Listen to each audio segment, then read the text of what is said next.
नमस्कार शेतकरी मित्र, मी Shyamkant Mahajan, C biostatic private limited, Hyderabad. आज आपण सी नानाभाऊ वाहिरे, गाव टाकळीपाडे, तालुका मालेगाव, जिल्हा नाशिक यांचा जवळपास 550 झाडांचा दुसऱ्या बहाराची आपण या बागेची मृगबहाराची तयारी करतोय. आत्ता सध्या आपला हा जो बाग आहे हा रेस्ट बहारामध्ये आहे. चालू वर्षी सी नानाभाऊंनी मागील 1-5-6 महिन्यापासून आपला संपर्क जुलै ऑगस्टमध्ये झाल्यानंतर ज्यावेळेस प्लॉटची सेटिंगमध्ये होता हा प्लॉट, त्यावेळेस आपला संपर्क झाला होता. त्यानंतर सी नानाभाऊ वाहिरे यांनी संपूर्ण शेड्यूल हे श्री बायोकडनं फॉलो केल्यानंतर आपण मृगबहारामध्ये ज्यावेळी जो पहिला भाग पकडलेला होता त्यावेळी 550 झाडांमधून जवळपास 4.5 ते 5 टन व त्यामधून आर्थिक उन्नती ही चांगली घडून आलेली आहे. हा सांगण्यामागचा हेतू होता. चालू वर्षी जे शेतकरी बांधव मृगबहाराची तयारी करतात ते बघा, डाळिंबाचे 5 बहार असतात. आपण जो मृगबहार म्हणतो हा आपला एप्रिल एंडिंग किंवा मे किंवा जून ज्यावेळेस पाऊस हा पडण्याच्या मोसममध्ये असतो त्यावेळेस आपण मृगबहार करा म्हणत असतो. ज्यावेळेस शेतकरी बांधव मृगबहाराची तयारी करत असतात. आता इथून पुढे ऊन हे वाढणार आहे, कारण की मकर संक्रांती ऊन 1-2-3 दिवस झालेले आणि जसं जसं दिवस हे जातील तसे तसं ऊन हे वाढणार आहे. त्या दृष्टिकोनातून आपल्या काडीमध्ये स्टोरेज व्हावं ह्या हेतू आपण लक्षात घ्यावा व त्या हिशोबाने आपण झाडांना थोडं थोडं पाणी म्हणा किंवा ज्या शेतकऱ्यांनी डोसेस हे द्यायचे आहेत, आपल्याला शेणखत द्यायचं आहे, इंडिरूट द्यायचं आहे, त्यानंतर वेगे प्रोमयुक्त खतांचा वापर या प्लॉटमध्ये करायचा आहे, जेणेकरून आपली ही जी काडी आहे या काडीमध्ये आपल्याला स्टोरेज चांगले निर्माण करता येईल. हा सांगण्यामागचा दृष्टिकोन आहे. जे शेतकरी बांधव निव्वळ पाणी देत राहतील आणि खताचा कोणताही डोस वगैरे लावणार नाही, त्यांची काडी ही बारीकच राहून जाईल. आपल्याला काडीमध्ये गर्भधारणा झालेली पाहिजे. तर आपण मृगबहाराची तयारी करत असताना रेस्ट बहारामध्ये 5 ते 6 कामं करणे हे गरजेचे आहे. ज्या शेतकरी बांधवांचे डोसेस आपल्याला द्यायचे, ज्यावेळेस शेतकरी टाईमावरती डोस लावत असतात, बाग ज्यावेळेस आपल्याला पांगळे करायची असते, पण आपण साधारणपणे 2-3 महिन्यापूर्वी तरी डोसेसचं नियोजन केलं पाहिजे. काही शेतकऱ्यांनी डिसेंबर-जानेवारीमध्ये शेणखते लावून घेतलेले आहे. ज्या शेतकरी बांधवांनी शेणखते लावलेलं नसेल त्या ठिकाणी शेणखत म्हणा किंवा ऑर्गॅनिक कल्चर म्हणा किंवा ऑर्गॅनिक खतांचा वापर हा करावा.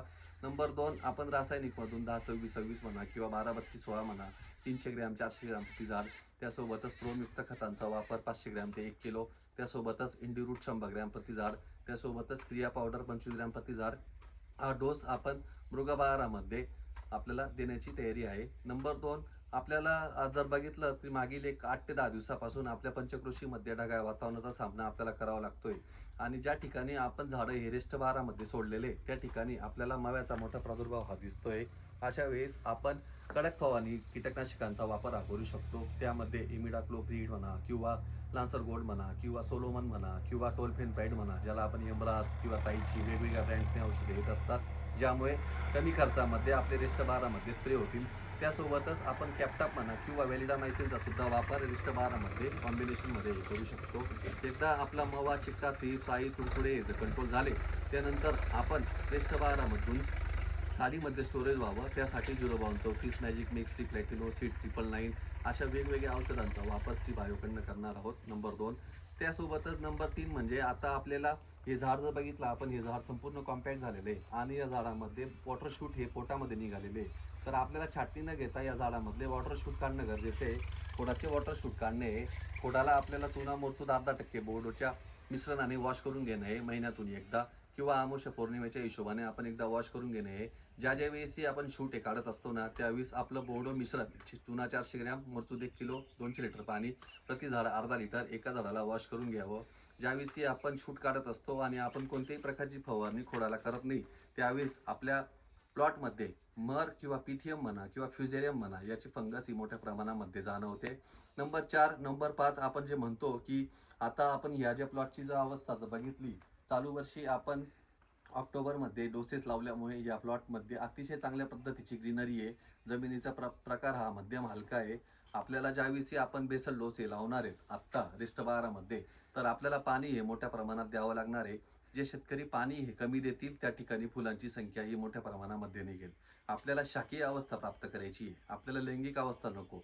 हा कॉन्सेप्ट समजून घेणं शेतकरी बांधवांचं लक्षात घ्यावा असं मी शेतकरी बांधवांना सूचित करेल. तर तमाम महाराष्ट्रातील खास करून नाशिक जिल्ह्यामध्ये किंवा सोलापूर जिल्ह्यामध्ये मोस्टली मृगबहाराची तयारी शेतकरी बांधव हे करत असतात. आपली ही जी पंचकृषी आहे खास करून उमराणा, देवळा, त्यानंतर टाकळीपाडे, त्यानंतर अजमेर, सौंदाणे किंवा आपण तिकडे पलीकडे गेलो तर सोनस, टाकळी, निमगाव या परिसरामध्ये किंवा परिसरात एरंडगाव या परिसरामध्ये आपण मृगबहाराची शेतकरी बांधव तयारी करत असतात.